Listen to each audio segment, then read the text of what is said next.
O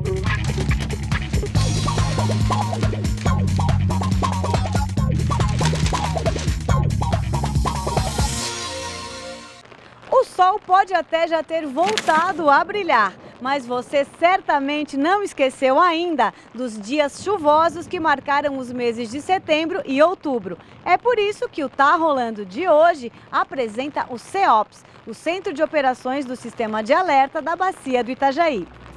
O CEOPS foi criado depois das grandes enchentes que tomaram conta do Vale em 1983 e 1984. Chamava Projeto Crise e surgiu com a intenção de reunir o maior número de informações possíveis para minimizar os danos causados pelas cheias. A equipe é multidisciplinar, formada por técnicos e professores de diferentes áreas. É daqui que saem as previsões de elevação dos níveis dos rios que formam a Bacia do Itajaí. Saber tudo o que podemos sobre o tempo é uma questão de sobrevivência desde a antiguidade. A população egípcia já se preocupava com o Nilo. Na época, chuva, vento e tempestades eram considerados obras dos deuses. Foram os gregos os primeiros a estudar a atmosfera. Aristóteles, considerado o pai da meteorologia, estudou as nuvens, a chuva, o vento, o trovão e as condições de tempo associadas a estes fenômenos. Ele escreveu um livro chamado Meteorologia. A obra perdurou até o Renascimento, como última palavra sobre o assunto.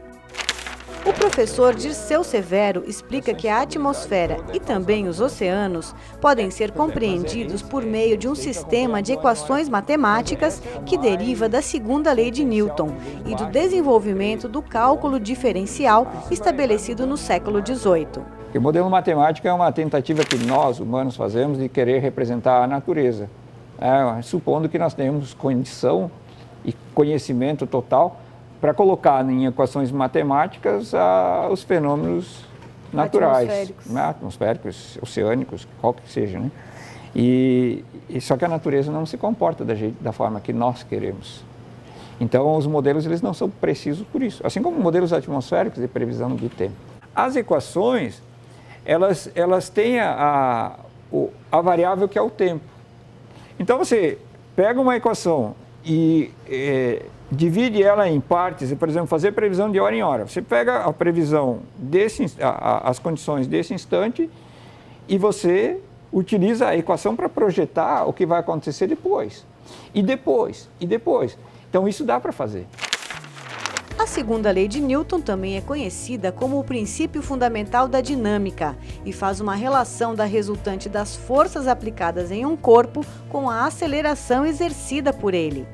Para compreender como é feita esta relação, considere um corpo qualquer e as resultantes das forças exercidas sobre ele. Essa força vai fazer com que o corpo sofra uma aceleração, o que altera a sua velocidade. A direção e o sentido da aceleração são os mesmos da força.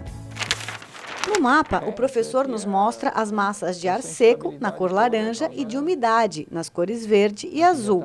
Quanto mais escuro, mais seco. Quanto mais claro, mais úmido está o ar. Para prever o que vai acontecer amanhã, eu tenho que saber o que está acontecendo agora.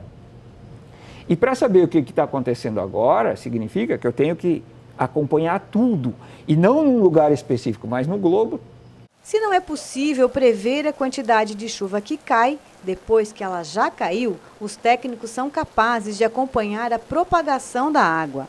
Essas manchas em azul mais escuro no mapa indicam as áreas alagadas na enchente de 2011, quando o nível do rio Itajaí-Açu chegou aos 13 metros em Blumenau. Para fazer a previsão do nível do rio, você precisa saber quanto que caiu. Isso é mais fácil, porque se você monitora os pontos, por exemplo, nas cabeceiras dos rios, você sabe quanta água está caindo lá, o nível do rio que está naqueles pontos, e aí você consegue estimar, porque é uma questão de propagação, é como você olhar para o telhado. Você tem o telhado da casa, começa a chover, a água escorre pelo telhado. Onde é que ela vai? Ela vai pela calha e desce pela tubulação. Então, a chuva caiu lá nas cabeceiras, ela vai se mover em direção à calha do rio, e daí ela propaga. Então, a previsão de inundação, ela é mais... ela é previsível. A quantidade de chuva que cai é que é difícil de prever, a quantidade. Dizer que amanhã vai chover, hoje é possível, Agora, quanto vai chover e onde vai chover é que é mais difícil. Outro desafio aos cientistas é o fenômeno El Niño, que provoca o aquecimento das águas do oceano e influencia na dinâmica do sistema atmosférico. O El Niño é um fenômeno oceânico. O El Niño se forma inicialmente no oceano. Quando se sabe que está em desenvolvimento um El Niño? Quando as águas no Oceano Pacífico, na região equatorial, começa mais ou menos na costa do Peru. E essas águas começam a aquecer e ultrapassam o valor médio e mantêm essa temperatura mais alta durante alguns meses. Ali na região do Peru, na costa do Peru, é uma região que a atividade principal é da pesca. Então os pescadores observaram que em alguns anos, geralmente com um intervalo de uns 3 anos, a pesca no final do ano ela desaparecia. E desaparecia por quê? Eles observaram que a água ficava mais quente. E a dinâmica do oceano, quando você tem água quente, ela evita o deslocamento num fenômeno chamado ressurgência. A água deixa de se movimentar na vertical e isso diminui a quantidade de matéria orgânica que traz o alimento para micro-organismos que alimentam organismos maiores e os peixes maiores. Então, quando tem o El Niño, a água mais quente, ela faz com que a pesca, né, os peixes, se desloquem procurando águas mais frias. E eles observavam que isso acontecia no final do mês de dezembro, lá pelo final, próximo do Natal. Por isso o termo El Niño vem da palavra que em espanhol representa Menino Jesus, o nascimento.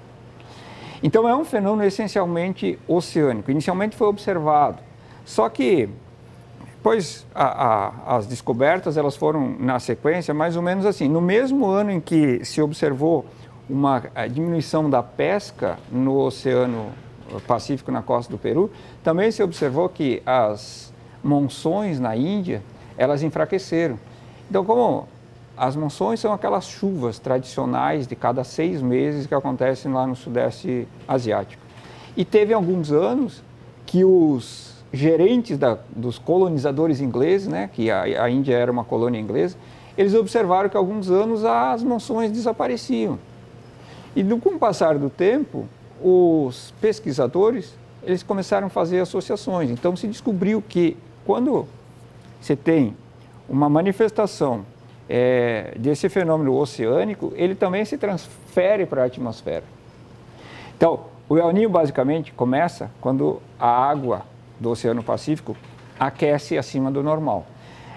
Esse aquecimento da água vai, de alguma forma, transferir energia para a atmosfera. E essa energia que vai para o ar, ela acaba modificando a circulação dos ventos. E aí essa circulação, ela, em alguns lugares da Terra, ela causa condições, ela provoca condições para ter mais chuva. Em outros pontos, menos chuva. Então, dos casos mais conhecidos de El Niño aqui no Brasil, em média, quando tem El Niño, a região sul do Brasil tende a ser mais chuvosa, enquanto que a região nordeste tende a ser mais seca. É como se fosse uma balança. Aqui chove mais, lá chove menos. E essa gangorra, ela é observada em quase todos, mas não em todos, porque cada El Niño também é diferente, porque a região de água mais aquecida, ela não é sempre no mesmo lugar. Ela pode migrar, ela pode ficar um pouco mais a leste, um pouco mais a oeste. Como consequência recente do El Niño, Blumenau registrou chuvas acima da média em todos os meses do ano, exceto agosto. E no dia 22 de outubro, o rio Itajaí-Açu chegou aos 10 metros, inundando aproximadamente 150 ruas. Com o trabalho do CEOPS e a previsão de subida das águas, os moradores da cidade conseguem evitar perdas, desocupando os espaços que são inundados pela cheia.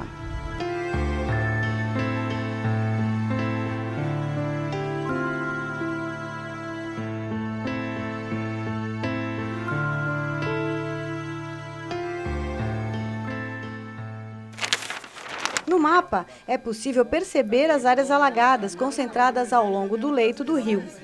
O reitor da FURB, João Natel Polônio Machado, acompanha os trabalhos da equipe e discute o financiamento do serviço de monitoramento da bacia, até então custeado integralmente pela universidade. A universidade, apesar das dificuldades que ela enfrenta nesse momento de financiamento, ela vai manter toda a estrutura do CEOPS no que concerne ao pessoal, à estrutura também.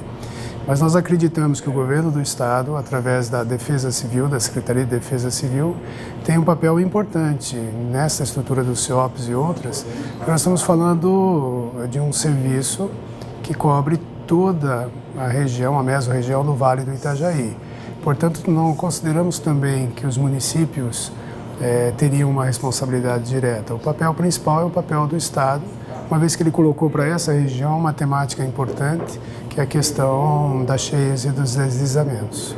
Uma boa novidade é que a ANVI, a Associação dos Municípios do Médio Vale do Itajaí, que congregam apenas 14 municípios, dos mais de 50 assistidos pelo CEOPS, está nos aportando durante 6 meses R$30 mil para que a gente possa minimamente manter as nossas estações telemétricas, que são 17, mais a questão operacional em funcionamento. Então essa é uma grande notícia, principalmente nos últimos 10, 12 anos, é o primeiro aporte de verba que a gente tem para custeio vindo dos municípios. Mas eu reforço a necessidade do governo do Estado, através da Secretaria da Defesa Civil, ter um olhar mais atento ao CEOPS, que presta um inestimável serviço não só para Blumenau, mas toda a região do Vale do Itajaí. Olhando o mapa, é possível compreender a importância de monitorar toda a bacia e conservar as estações telemétricas. São elas as responsáveis pelas informações que possibilitam aos técnicos do CEOPS rodar os modelos matemáticos e estimar o volume de água e o seu tempo de propagação. Até que seja possível prever o tempo com exatidão, essa é a informação mais confiável que se pode obter. Nos últimos 30 anos se instalou muitos satélites, se desenvolveu tecnologia, equipamento e isso está sendo usado. Isso está sendo usado. Isso melhorou bastante. Se for comparado a previsibilidade e a capacidade de fazer previsão que se tem hoje com 10, 15 anos atrás, foram dados saltos. Isso em função dos equipamentos e da tecnologia, principalmente computacional. Porque as equações que descrevem o comportamento continuam a mesma. É a mesma que se conhecia há um século atrás. Só que há um século atrás não se tinha um supercomputador para realizar essa quantidade de cálculos absurda que é necessária. Não se tinha satélites para monitorar todo o planeta. É onde não tem dados, hoje se tira, por exemplo, a temperatura do ar se tira por satélite, lá sobre o oceano. A velocidade dos ventos também se tira por satélite. E há 20 anos atrás não tinha isso. Então houve esse salto. Então nós temos essa capacidade, não é uma questão de modificar as equações. É uma questão de saber exatamente como carregar as coisas estão acontecendo. Embora tenha satélite, embora tenha outros instrumentos, ainda falta bastante.